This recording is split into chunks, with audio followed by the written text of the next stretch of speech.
Heyo, folks, welcome to the channel. Today we'll be looking at LEGO set number 76278, Rocket's Warbird vs. Ronan. This is a pretty unique set that released in 2024 with 290 pieces, 2 minifigures retailing for the staggering price of $38 US.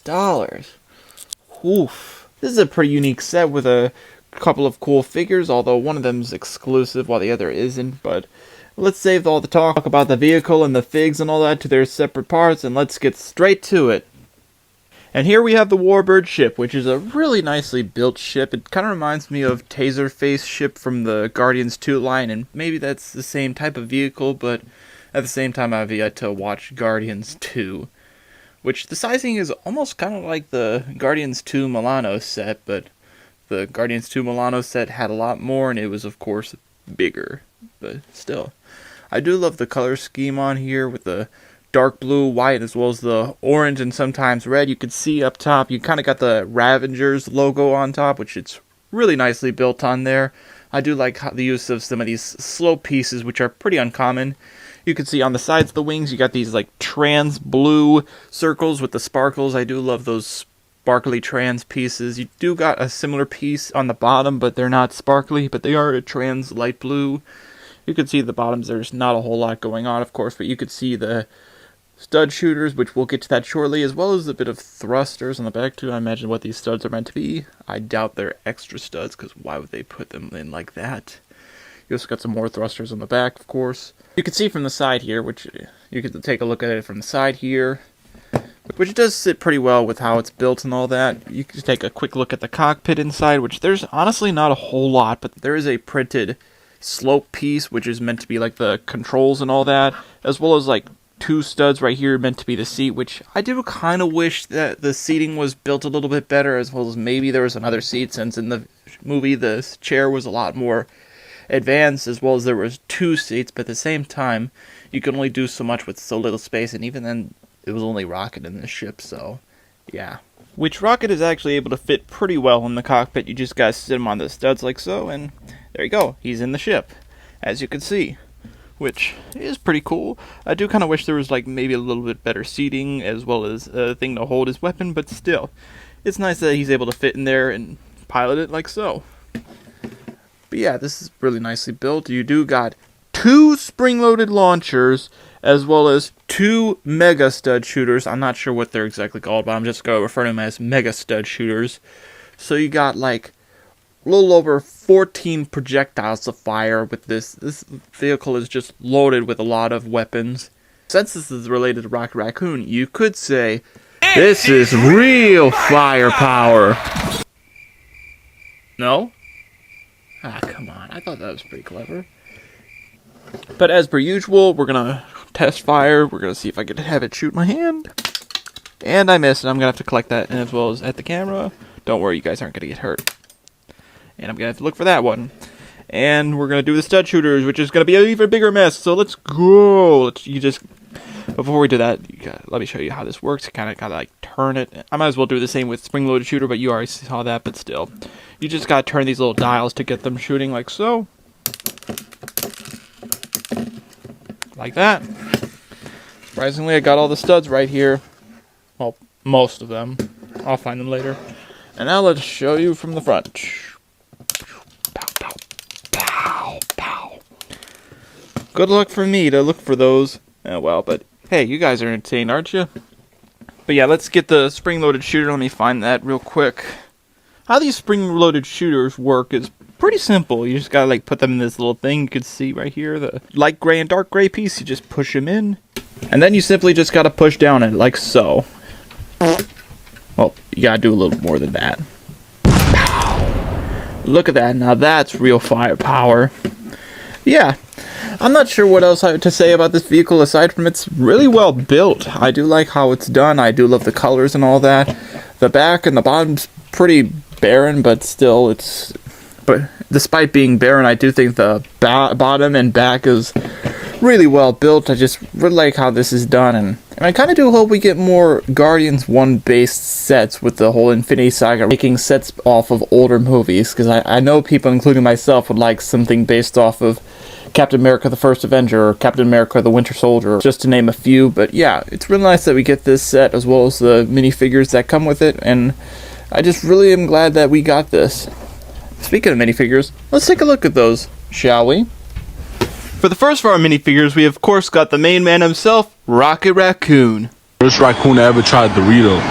Now, unfortunately, this version of Rocket is not exclusive to this set, because he would eventually come in the Milano set that would eventually release on the same year of this set.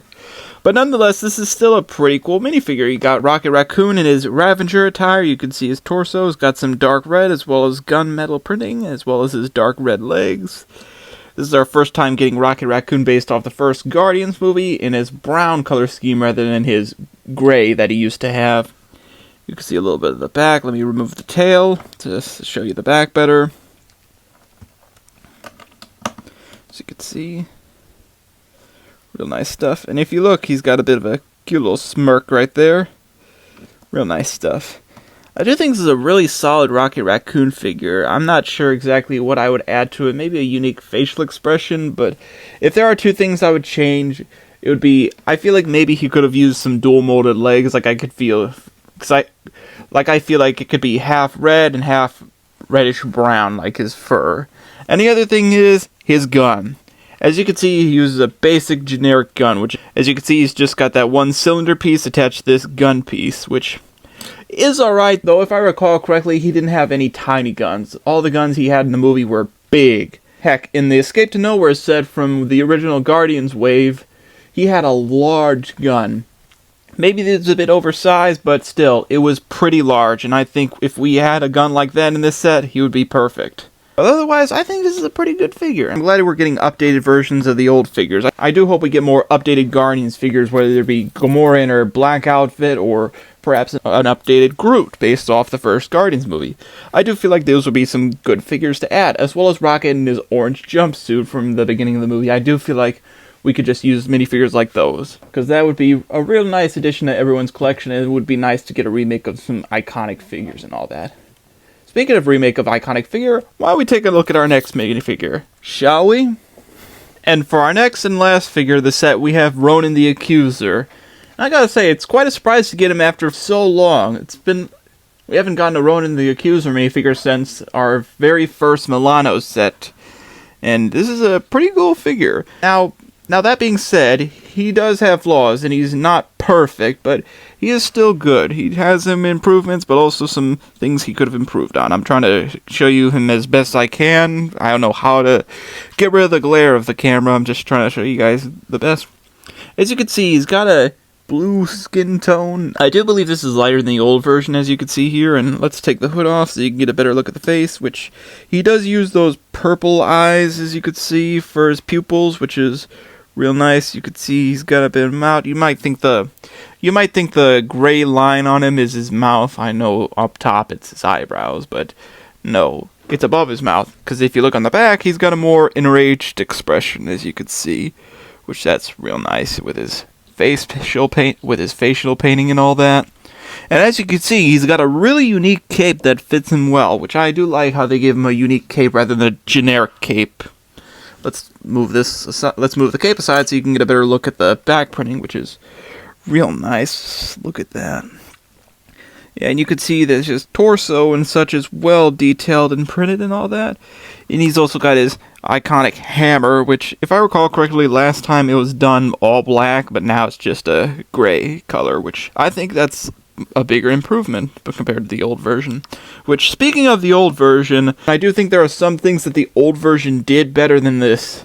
For example, the hood. Instead of having a more unique hood mold like before, he just uses a generic hood that was introduced in like the late 20s. But I do think that the old hood is more fitting than just generic hood. Like, I feel like if you replace the generic hood with the old hood, I think it would look nicer. And as you can see, his torso is plain, which the old version had red markings on it. And watching the whole movie, I don't recall a scene where he didn't have the red markings. Although at the end of the movie, he did have a big blast hole in his armor, which I feel like if anything, they should have added that, since this is sort of based off that scene. But That's just me. Like I said, I do feel like if he had the old molded hood as well as a little bit of red on the torso, he would be perfect. It's a near perfect Ronan the Accuser, and I'm not sure there's anything else to say, whether it be what I think is done well or what I think I should add. But I do think it's time for us to move on to the end of the video, so let's do that right now. Shall we? After managing to find all the studs as well as the spring missiles, I gotta say, this is a pretty good set. It's a little small, but at the same time I think it's just right in sizing. But I will say there are some flaws, which I will get to, but I just think this is a really good set. It's nice that we got this, as well as a remake of a few figures, even though one of them comes in another set. But I do think this set isn't without its flaws, with whether it be like a little detailing missing from certain minifigures, or the massive flaw of them all, the pricing. I do feel like this could have been priced a lot better, or better yet, they should have given us a little more, whether it be another vehicle like one of the Sicarian fighters, or perhaps another figure, which, aside from one of the Sicarian characters, the only other character who I would add personally would probably be Guardians 1 Yondu, regardless if he's relevant to this scene or not. But I just really think it would be nice if we got a Guardians 1 based Yondu minifigure. We did get a Yondu minifigure a while back, but that was for Guardians 2, but hopefully we get another Yondu figure in the distant future. But either way, would I recommend this set? Yeah, yes I would. But I wouldn't recommend it for $38. No, absolutely not. $38 is just way too much. I would highly recommend getting this for a cheaper value. But if you just really want to get the Ronan figure, then I would suggest getting that on his own. But if you want the set as a whole, yeah, get it. You either get the whole set or just Ronan, because Ronan is probably the most valued figure of the set, of course, but still, I would recommend this set either way. This is a pretty good set. It's got some really good play features and some well details, and it's just really well done. There's not a whole lot I could say. It's just a pretty good set. It's not perfect, but it's pretty good. Anyways, I think that'll be all for today's video. I hope you guys enjoyed. Be sure to like, subscribe, and comment all that, because it helps, and I'll see you in the next one. Have a good one!